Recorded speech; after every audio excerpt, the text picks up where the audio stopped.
فاهبطوا منها جميعا فإما يأتينكم مني هدى فمن تبع هداي فلا خوف عليهم ولا هم يحزنون জোরে বলুন আল্লাহু আকবার।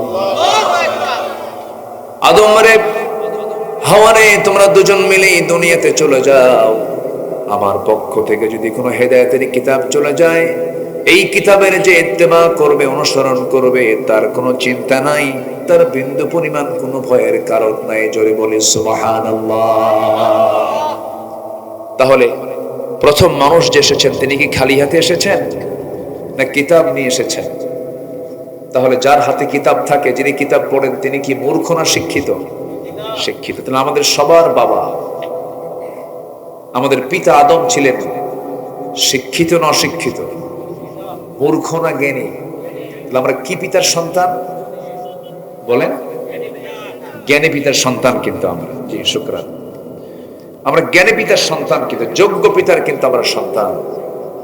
এবং ওয়াল্লামা আদমাল আসমাআ কুল্লাহা, আল্লাহ তাআলা আদম আলাইহিস সালাতু ওয়াস সালামকে এত জ্ঞান দিয়েছিলেন যে গোটা পৃথিবীর যত সৃষ্টি আছে সকল মাখলুকের নাম তিনি জানতেন।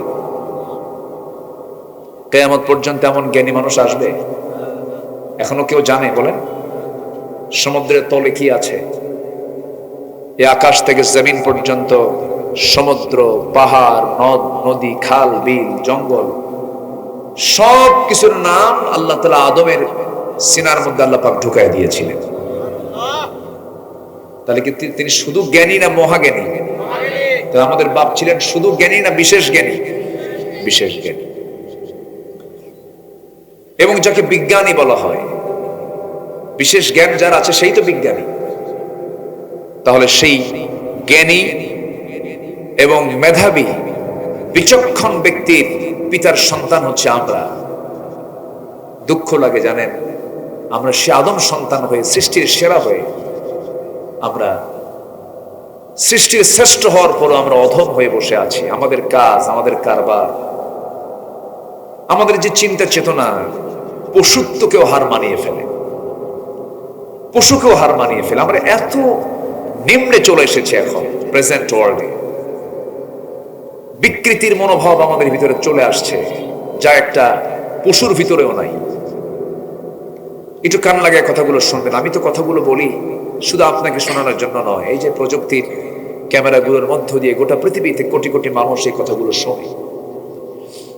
আজকে মানুষ বাঘকে দেখে, সিংহকে দেখে যে ভয় পায়, তার চাইতে আজকে মানুষ মানুষকে দেখে তার চেয়ে বেশি ভয় পায়। আজকে মানুষ কত হিংস্র হয়ে গেছে, একটা মানুষকে মেরে ফেলে 49 টুকরা বানায়। মানুষের চারিত্রিক মান এত নিচে নেমে এসেছে, মরা লাশ কবর থেকে তুলে ধর্ষণ করা হয়। মানুষ এত নিচে নেমে এসেছে, ডিপ ফ্রিজে রাখা নারীকে বের করে ধর্ষণ করা হয়। আমরা এত নিচে নেমেছি। সম্মানিত ভাইয়েরা, এরকম ভরি ভরি কথা, ভরি ভরি এক্সাম্পল দেওয়া যাবে। কেমন মানুষ আমরা, যার পেটে আমি 9 মাস ছিলাম, আমি অসহায় ছিলাম, সেই অসহায়ত্ব দূর করেছেন যে মা আমার, সেই প্রাণ প্রিয়া, সে আমার সম্মানিত মাকে সন্তান হয়ে আমরা জবাই করতেছি, খুন করছি। আমরা মানুষ কিন্তু এগুলো করছি কেন? কি জন্য? আমরা কি অযোগ্য পিতার সন্তান ছিলাম? বলেন, আমাদের পিতা কি অযোগ্য না যোগ্য? মূর্খ না জ্ঞানী? শুধু জ্ঞানী না বিশেষ জ্ঞানী? আমরা কি করছি বলেন? আমরা কি না করছি? নিজের জীবনকে ধ্বংস করে ফেলতেছে। যুবকরা শেষ হয়ে যাচ্ছে, মাদকাসক্তে শেষ করে ফেলছে তাদের জীবন। নারী আসক্ত হয়ে পড়ছে, অবৈধ সম্পর্কে জড়িয়ে পড়ছে, নিজের বউ ভাল লাগে না, অন্যের বউ নিয়ে মারামারি করে। আমি কি ভুল বলতেছি এগুলো? আমি কি ভুল বলছি? বিকৃত চিন্তা মাথার মধ্যে চলে আসছে। সম্মানিত ভাইয়েরা, নিজের জীবনকে নিজে নাশ করে ফেলছি। এই জাতি এত বিড়ি খায়, এত বিড়ি এই জাতি খায়, ওরে বাপ রে বাপ, এক বেলা ভাত না হলে সমস্যা নেই, কিন্তু বিড়ি খাইতে হয়। 53 বছর এই স্বাধীনতার বয়সে প্রত্যেকটা বাজেটে অর্থমন্ত্রীরা বিড়ির দাম কমাইছে না বাড়াইছে? বলেন কমাইছে না বাড়াইছে? কিন্তু যারা বিড়ি খায় তারা কি বলে জানেন? প্রয়োজনে বাড়ি বেঁচে খাবো। তুই কি বাড়াবি বাড়া। আবার মাহফিল এসে বলে কি, হুজুর বিড়ি খাও কি জায়েজ আছে? মানে উনি জায়েজের চেষ্টায় আছে। আপনি জানেন না, বোঝেন না, বিড়ি খাইলে কি হয়? লাংস নষ্ট হয়ে যায়, নিজের শরীর ধ্বংস হয়ে যায়। ওয়ালা তুলকু বিআইদিকুম ইলা তাহলুকা, তুমি তোমার নিজকে ধ্বংসের দিকে ঠেলে দিও না। তোমার এই জীবন নিয়ে আল্লাহ পাক প্রশ্ন করবেন, বিড়ি খাইছো কেন, এটারও প্রশ্ন হবে। আজকে মুসলমান নামাজ পড়ে না। আমরা যোগ্য পিতার সন্তান, আমরা শিক্ষিত পিতার সন্তান, সচেতন পিতার সন্তান, আজকে নামাজ পড়ে না। মাত্র অনলি 5% মুসলমান আমার দেশে নামাজ পড়ে। যে দেশে 92% মুসলমান, লেটেস্ট জরিপ এসেছে, এটা আমাদেরকে আগে কম দেখানো হতো, কম বলা হতো, এখন 92% মুসলমান আমার দেশে বসবাস করছে, আলহামদুলিল্লাহ। কিন্তু মুসলমানদেরকে সাজানো হয়নি। বিগত 16 বছর গুরুত্বপূর্ণ পদে থেকেছে ওই 8% লোকগুলো। আমার কথা কি বুঝতেছেন আপনারা? গুরুত্বপূর্ণ পদগুলো নিয়েছিল হলো 8% লোকগুলো। অথচ ট্যাক্স আমরা যদি দেই 92 কোটি টাকা, তারা দিয়েছে 8 কোটি টাকা, তাহলে বেশি ট্যাক্স কারা দেয়? আমরা দেই। অথচ সুযোগ সুবিধা ভোগ করেছে ওরা। সেই পথ বন্ধ হওয়ার পথে, ইনশাআল্লাহ বলেন, জোরে বলে ইনশাআল্লাহ। তাদের পথ আমরা বন্ধ করব না। তারা যা পাবে ন্যায্য, তারা সেই ন্যায্য পাওনা পাবে। কিন্তু 64 জেলার ডিস্ট্রিক্টের 50টা ডিসি হবে ওই 8% লোক। এটা না, আমার দেশটাকে তারা গ্রাস করতে চায়। কিন্তু এদেশের মানুষ স্বাধীন চেতা, খেপে খেপে খেপে না। যদি খেপে যায় দেশের জনগণ, তখন আর ছাড়ে না। তার বড় প্রমাণ আমরা কয়েকদিন আগেই পাইলাম। পাইছি না পাইছি না পাইছি না পাইছি কিনা বলেন? যুবকরা আজকে মাহফিলে বেশি দেখেন, যুবকরা সচেতন তো এখন।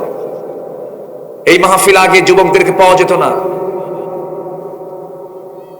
লক্ষ লক্ষ যুবক তারা সত্যের সন্ধানের জন্য আজকে অপেক্ষা করছে। শুধু সৎ নেতৃত্বের সংকটের কারণে আজকে এই অবস্থা।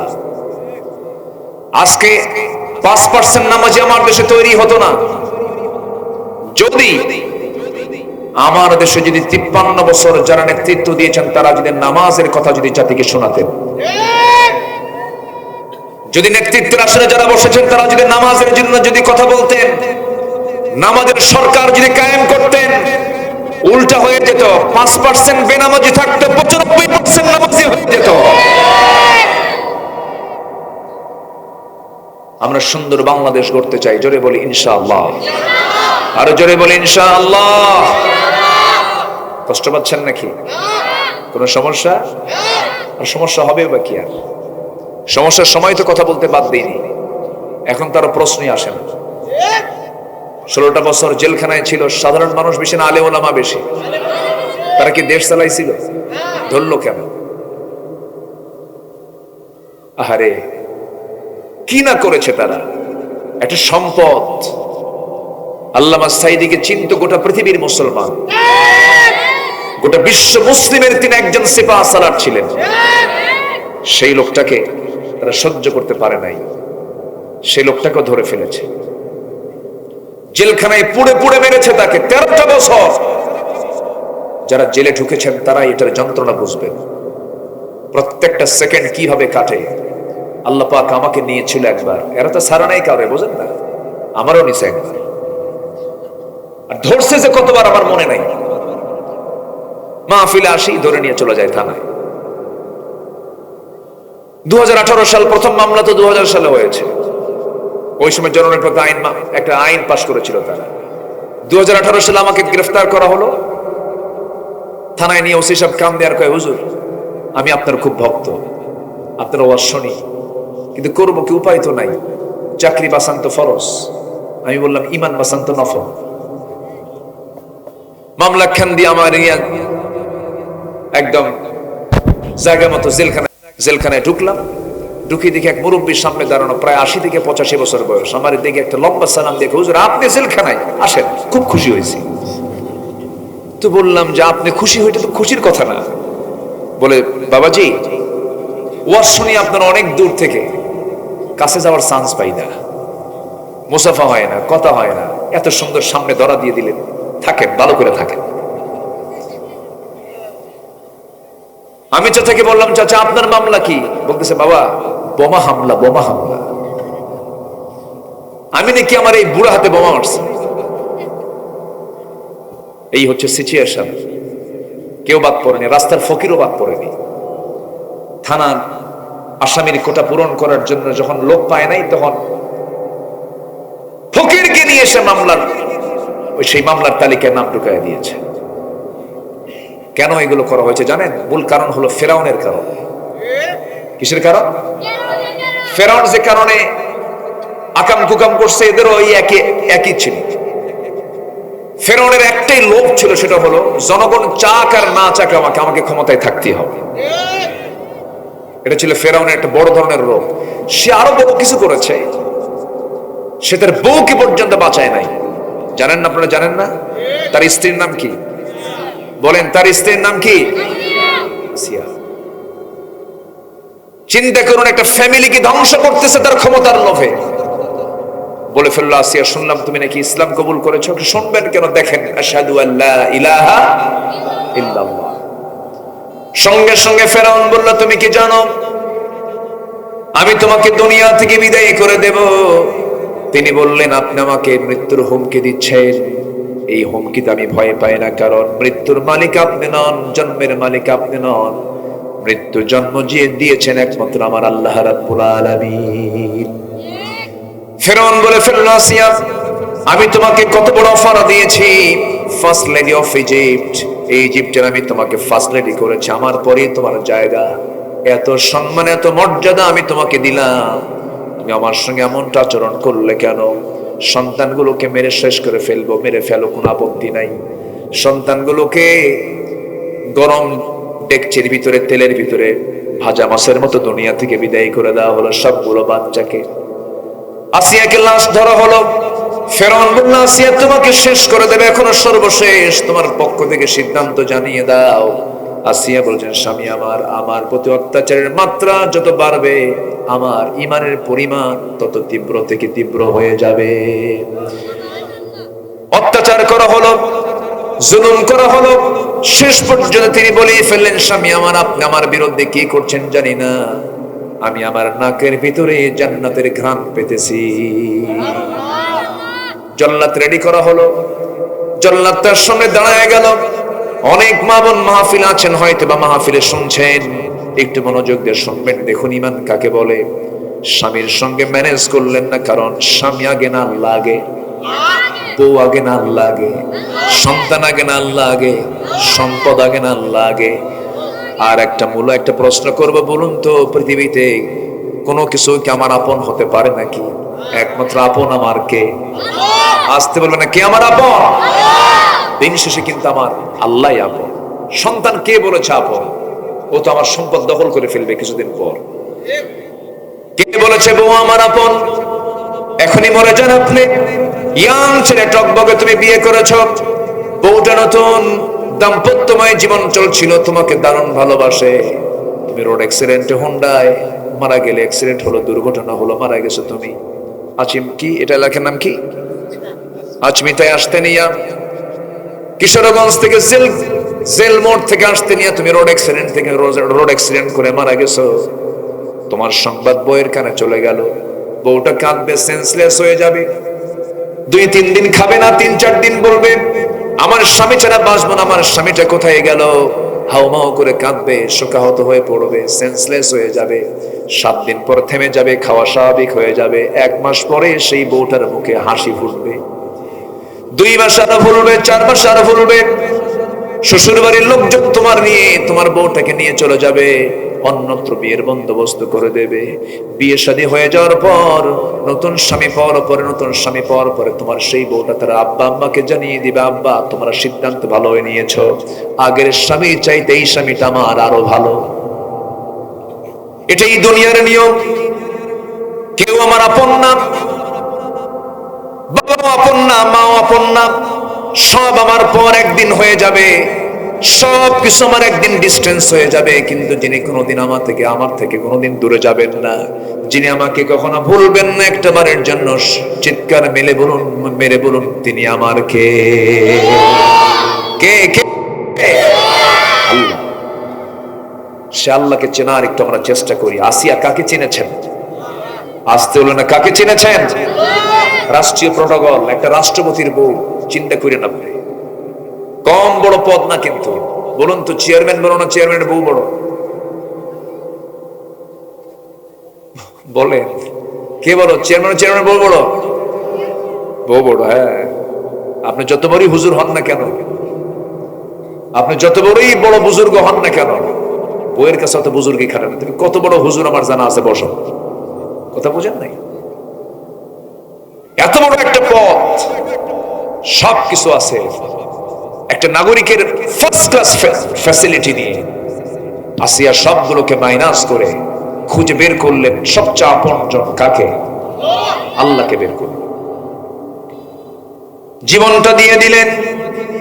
জল্লাদ তার সামনে দাঁড়ায় গেল, করাত দিয়ে যখন চিরতেছে তার মাথা দুই টুকরা করে শেষ করে দেওয়া হবে, ওই সময় তিনি একটা দোয়া করেছিলেন, রব্বি বিনিলি ইনদাকা বাইতান ফিল জান্নাহ ওয়া নাজ্জিনি মিন ফিরআউনা ওয়া আমালিহি।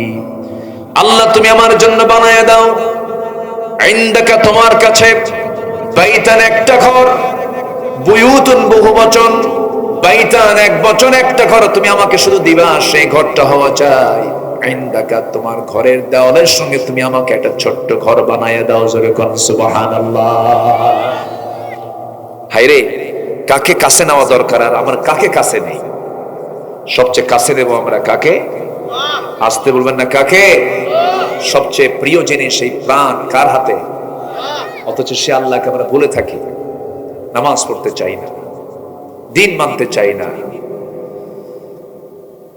আসিয়া আলাইহিস সালাম শাহাদাত বরণ করলেন, দুনিয়া থেকে বিদায় নিলেন, তিনি তো বিজয়ী হয়ে গেলেন, কিন্তু ফেরাউন তো পরাজিত হয়ে গেল। ফেরাউন তো বুঝলো না, ফেরাউনের একটা নেশা ছিল, সব যা কিন্তু আমার ক্ষমতা ছাড়ুক না।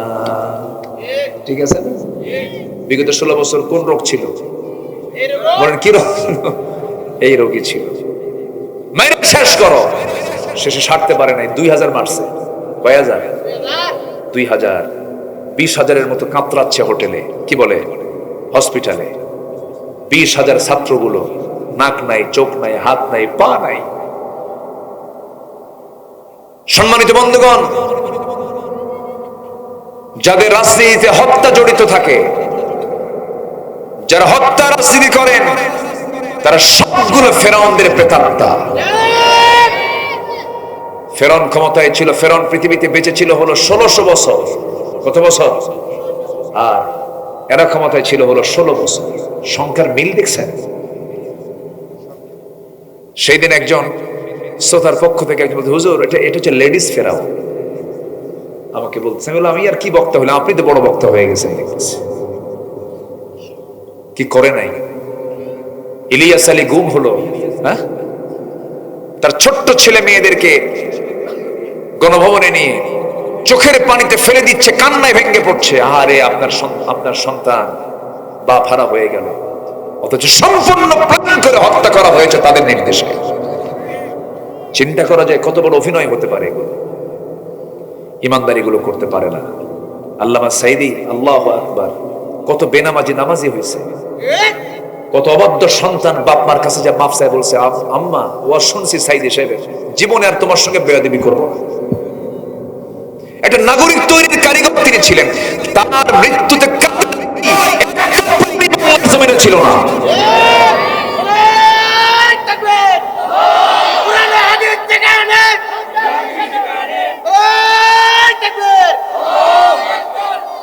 আরে কেমনে তাকে মারলো? 13 আগস্ট আমি তখন ঢাকায়, কাশিমপুর কারাগার থেকে তার সঙ্গে আমার খুব কাছের সম্পর্ক ছিল, খুব মহব্বত ছিল।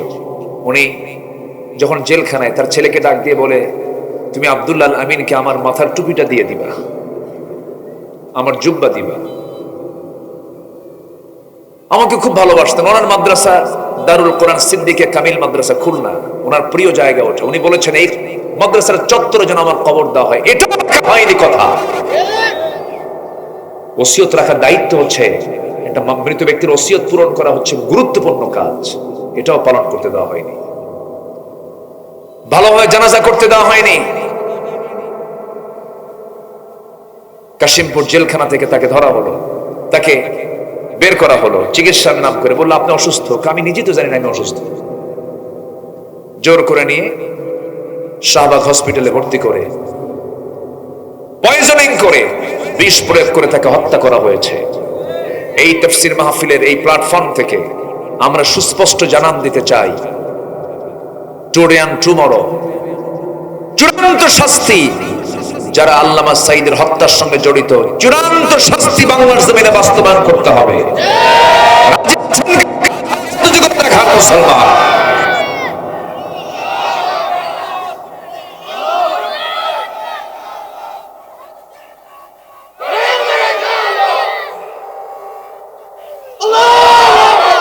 আল্লাহ কবুল করুন, জোরে বলি আমিন। মাহফিলতে এসার পরে হলে ভালো হতো, তাই না? কিন্তু কি করবেন, আমার যে রাতের যে প্রোগ্রামটা, এটা নেওয়া আছে 2 বছর আগে। কমিটি আমার সঙ্গে যোগাযোগ করেছেন, মাহফিল কমিটি ছাড়ে না। আমি পাশে এসেছিলাম, সেখানে গিয়ে হুজুর আপনি যখন পারেন, বললাম রাত 3টায়। এমনও আছে গতকালকে আমার মাহফিল ছিল পাবনাতে, রাত 3টায় দেখি হাজার হাজার মানুষ বসে আছে। এদেশের মানুষ কোরআন প্রেমিত, এদেশের মানুষ কোরআনকে ভালোবাসে। দমিয়ে রাখা যাবে না এই জাতিকে। এই জাতি জেগে ওঠা শুরু করেছে, আগামী দিন হবে ইনশাআল্লাহ। সিরিয়ার খবর জানেন? সিরিয়া, হ্যাঁ, হাফিজ আল আসাদ তার কুপুত্র বাশার আল আসাদের পতন হয়েছে। রাশিয়ার মস্কোতে যে শীত হয়ে পড়ে আছে, এখন কেউ নাই। কি দাপট ছিল, কি প্রভাব ছিল। সেও আয়নাঘর বানিয়েছিল। 43 বছর পরে এক পাইলট সেদিন মুক্তি পেয়েছে। 43 বছর পর।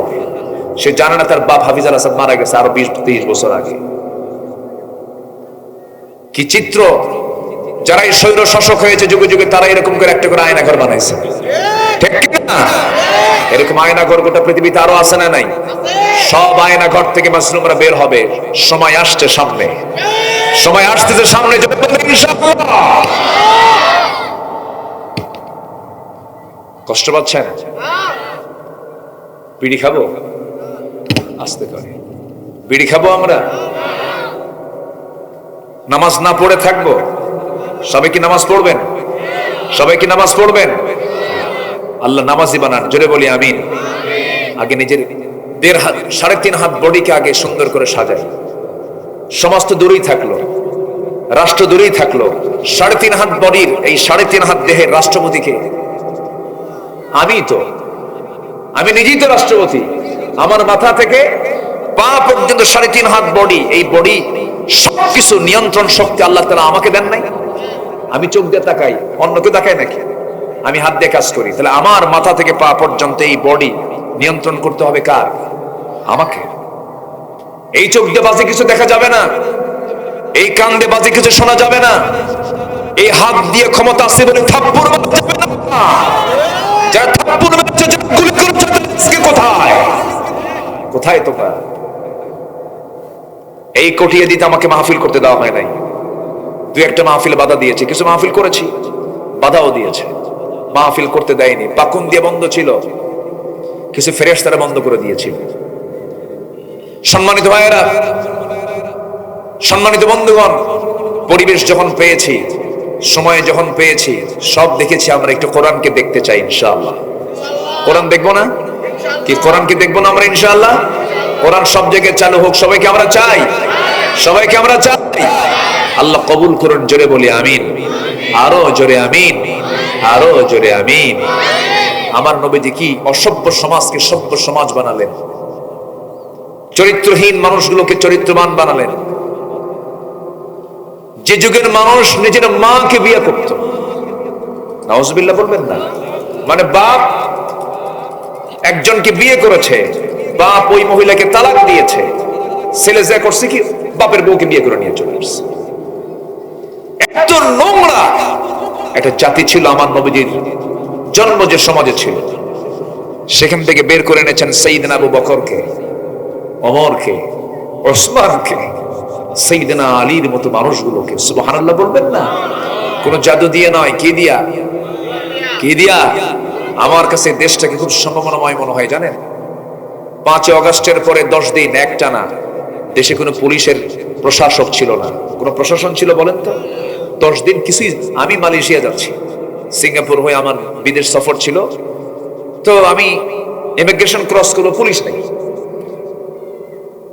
মানে কোন প্রশাসনই নেই, তাদের ড্রেসই নাই। আমি এখন পাসপোর্টটা যে আমার এন্ট্রি করতে হবে, আমি যে বাইরে যাব, আবার এই লিস্ট না থাকলে তো সমস্যা। এমন অবস্থা, এমন সিচুয়েশন তৈরি হয়েছিল। অথচ এই 10 দিন এই দেশের মানুষ থানাকে পাহারা দিয়েছে। এই চিত্র আমেরিকায় হলে আমেরিকা টিকতে পারতো না।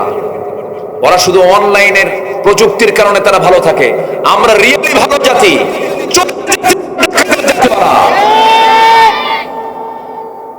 কি ইতিবাচক দিক না এটা?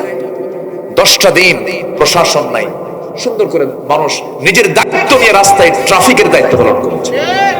আলহামদুলিল্লাহ বলে। আমরা পারবো না নতুন করে করতে পারবো না? আমরা পারবো। শুধু একজন ইমাম দরকার। কি দরকার? ওমরের মতো। কিসের মতো? ওমরের মতো একটা ইমাম দরকার। আরে ওমর কি ছিলেন তিনি! তার কাছে একজন হাদিস বর্ণনা করতেছে যে যাররা পরিমাণ যার মধ্যে অহংকার থাকবে সে জাহান্নামী। এটা শোনা মাত্রই তিনি হাউমাউ করে কাঁদতেছে। 40টা রাষ্ট্র তিনি চালান তখন, 40টা রাষ্ট্র। রোম পারস্য থরথর করে কাঁপে তার নাম শুনলে। ওমর যে রাস্তা দিয়ে যেতেন শয়তান যেত না সে রাস্তায়। ওমরের কান্না দেখে সবাই অস্থির হয়ে যাচ্ছে। ওমর আপনি এত কাঁদতেছেন কেন? তিনি বলতেছেন আমার কান্নার কারণ হলো আমি এই জন্য কান্দি, আমি যে পদে আছি আমাকে রাষ্ট্রপতি মানুষ বলে, আমাকে খলিফা মানুষ বলে, আমির বলে ডাকে, আমিরুল মুমিনিন বলে ডাকে। আমার যেন কেমন যেন মনে হয় ভিতরে অহংকার ঢুকে গেছে, আমি তো জাহান্নামী হয়ে যাব। এরকম করে ধুলায় লুটিয়ে পড়ছেন, কাঁদতেছেন, আর আকাশের দিকে তাকায় তাকায় বলছেন আকাশের মালিক আল্লাহ, তুমি যদি গোটা দুনিয়ার সব মানুষগুলোকেও যদি জান্নাতের ঘোষণা দিয়ে দিয়া মাত্র একটা মানুষকে জাহান্নামের ঘোষণা দিয়ে দাও, আমার মনে হয় ওই একটা মানুষ যে জাহান্নামে যাবে সে হলো আমি ওমর। নিজেকে কত ছোট ভেবেছেন, নিজেকে কত নিচে মনে করেছেন তারা। সাইয়েদনা আবু বকর রাদিয়াল্লাহু তাআলা আনহু রাতের বেলা জনগণকে যখন দেখতে যেতেন খালি পায়ে হাঁটতেন। কি পায়ে? খালি পায়ে। প্রশ্ন করা হলো আবু বকর খালি পায়ে হাঁটেন কেন? তিনি বলেন জুতা পায়ে যদি হাঁটতে যাই পাথরের সঙ্গে জুতার ধাক্কা লাগবে, একটা আওয়াজ হবে, খরম জুতার সঙ্গে একটা বাড়ি লাগবে। এই আওয়াজটা যদি কোনো আমার দেশের কোন নাগরিকের ঘরের মধ্যে শুয়ে থাকা কোন মানুষের কানে যদি শব্দটা যাওয়ায় যদি ঘুমটা ভেঙে যায়, কিয়ামতের দিন আমাকে তার জন্য জবাবদিহি করতে হবে। আমার জনগণ যেন ঘুম পাড়তে কোনো অসুবিধা বোধ না হয়, এই জন্য আমি খালি পায়ে হাঁটি। সুবহানাল্লাহ বলবেন না? নেতা আসবেন কিশোরগঞ্জ, গাজীপুর চৌরাস্তা থেকে রাস্তাঘাট বন্ধ, ট্রাফিক সব বন্ধ, নেতা আসবেন। ওই সমস্ত নেতৃত্ব আমরা দেখতে চাই না। আসতে কন কেন? আসতে কন কেন? দেখতে চাই না। বহু লস করেছেন আপনারা। প্রেসিডেন্ট ওয়ার্ল্ডের কথা বলছি, মালয়েশিয়ার প্রধানমন্ত্রী কি ডক্টর মহাতির মোহাম্মদ মরহুম মারা গেছেন। এই তো কয়েকদিন আগে মারা গেছেন। মহাতির মোহাম্মদকে আমি নিজে দেখেছি, তার ওয়াইফ সহ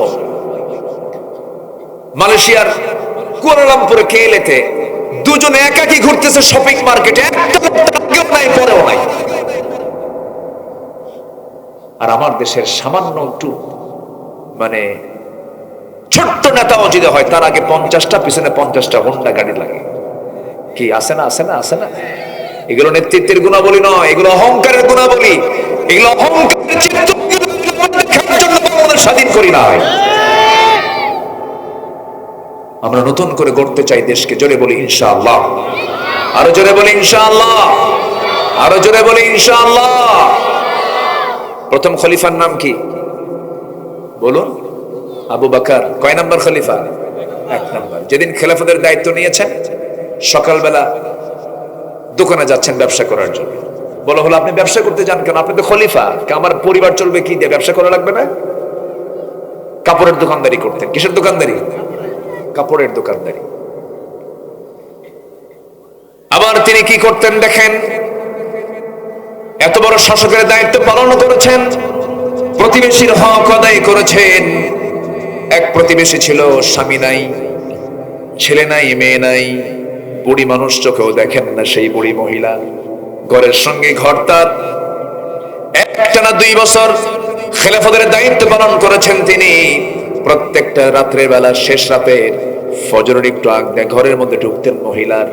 তার রান্না বান্না, কাপড় চোপড় ধোয়া থেকে শুরু করে নিয়ে সমস্ত খাবার দাবার প্রস্তুত করে প্রত্যেকদিন তিনি খেদমত করে আসতেন, ওই ঘর থেকে বের হতেন। সাইয়েদনা ওমর ফারুক তিনি করলেন কি, একদিন ওই মহিলার খেদমতের জন্য, বুড়ির খেদমতের জন্য দরজার কাছে গেছেন। দরজায় নক করেছেন, ভিতর থেকে মহিলা জবাব দিচ্ছে, কে? খেদমতের জন্য আসছে, আমি ওমর। খেদমতের প্রয়োজন নাই, কিছুক্ষণ আগে একজন খেদমত করে আমার চলে গেছে। ওমর ফারুকের মাথা ঘুরে গেল, এই মদিনায় এইরকম মহামানবটাকে 3 দিন ধরে খুঁজতে লাগলেন, পেলেন না। 4র্থ দিনের মাথায় রাত্রে বেলা তিনি দেখতে পেলেন কে যেন ঢুকলো বুড়ি মহিলার ঘরের মধ্যে, ওঁত পেতেছিলেন। যখন বের হলেন পিছন দিক থেকে চট করে হাত ধরেছেন, ধরি দেখেন কেউ না, তিনি হচ্ছেন 1 নাম্বার খলিফা। কেঁদে ফেলে বলছেন, ভাই আবু বকর, আপনার কত কাজ, আপনি এই কাজগুলো আমাদের দেন। তিনি বলছেন, ওমর রে, তোমার কবরে তুমি যাবে, আমার কবরে আমি যাব, আমার হিসাব আমাকে দিতে হবে, আমার তো প্রতিবেশী, আমার তো হক আছে।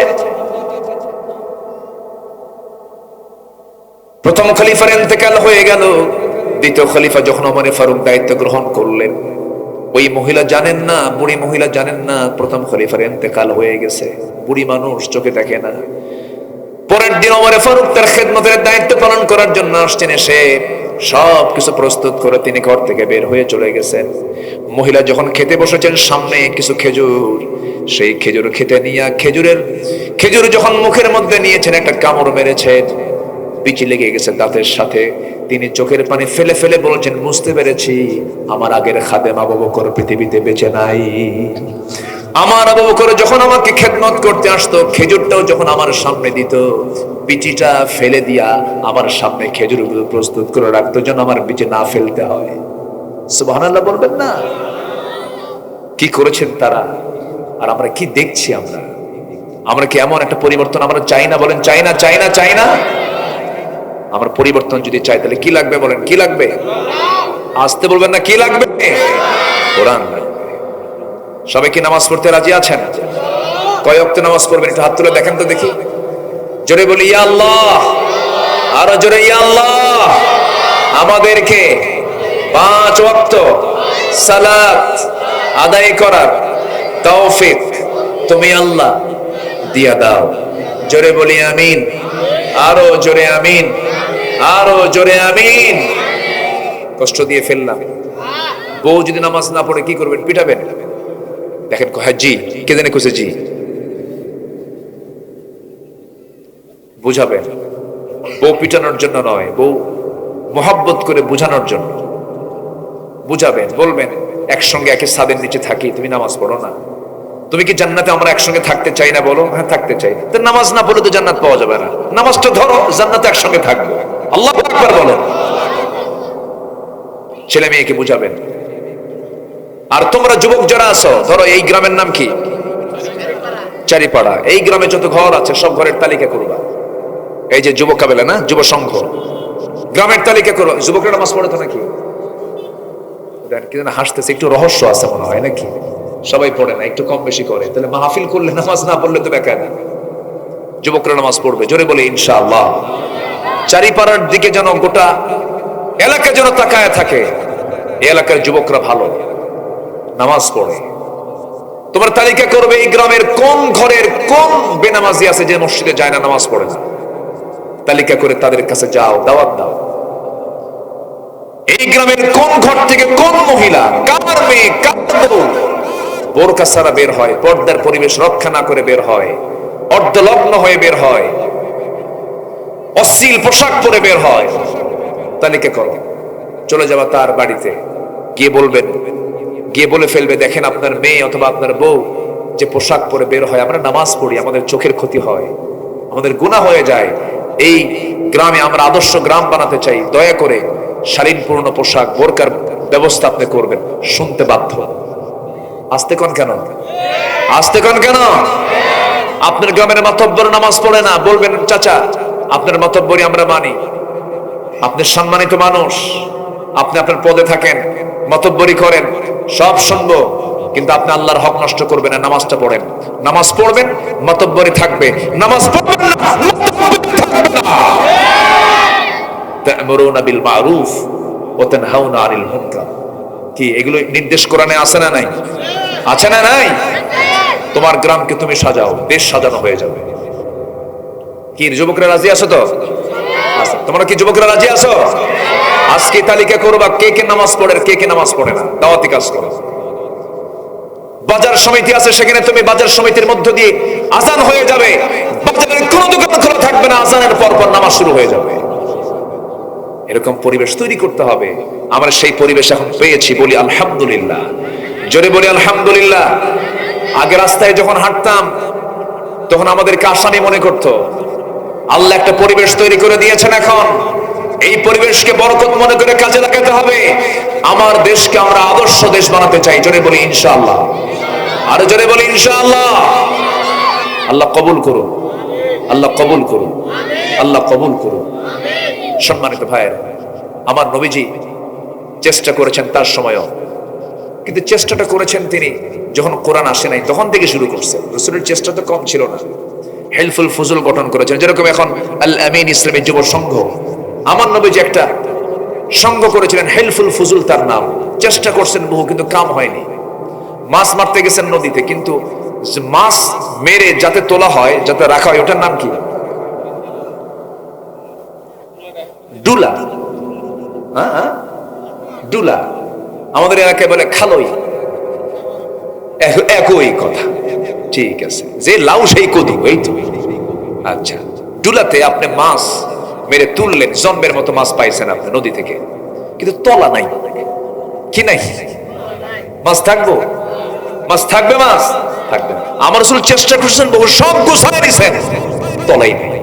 সেই তলা হলো কোরআন। সেই তলা কি? কোরআন। আমার নবীর সামনে এক সাহাবী ইসলাম কবুল করে কান্দে।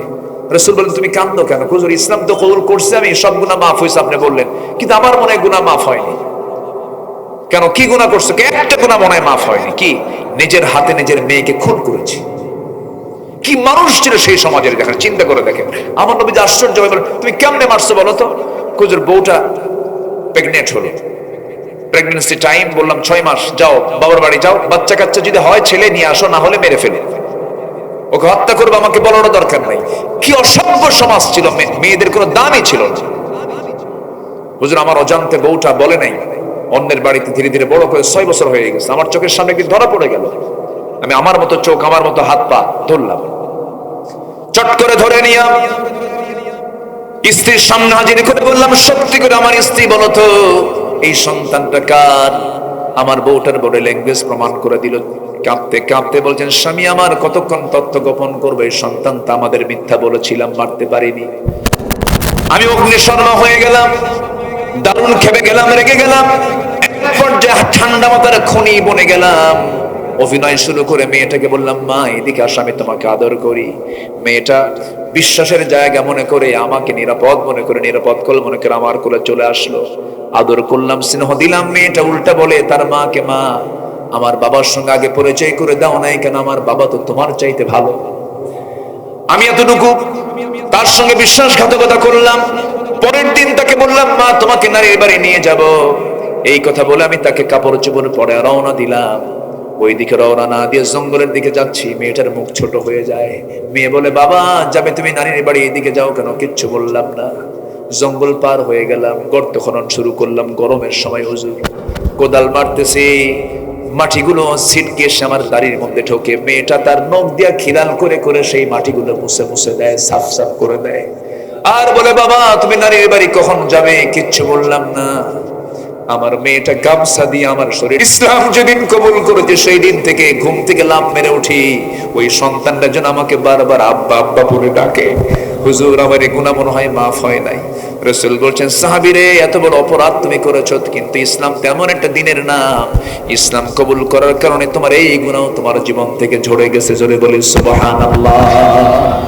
আমার ভাইরা, সেই মানুষগুলো এত ভালো মানুষ হয়েছেন ইসলামকে মানার জন্য। মিথ্যা বলবো না, গীবত করব না, ছলচাতুরি করব না, ওজনে কম বেশি করব না, বেজাল করব না, এই সমস্ত বিষয়গুলো আমরা খেয়াল করব। আমরা যদি কোরআনটাকে মেনে চলি, আমার আল্লাহ আমার জন্যই তো জান্নাত রেখে দিয়েছেন। জান্নাত সবাইকে পেতে চান না? সবাইকে পেতে চান? আল্লাহ সবাইকে কবুল করুন। জোরে বলি আমিন, আরো জোরে আমিন।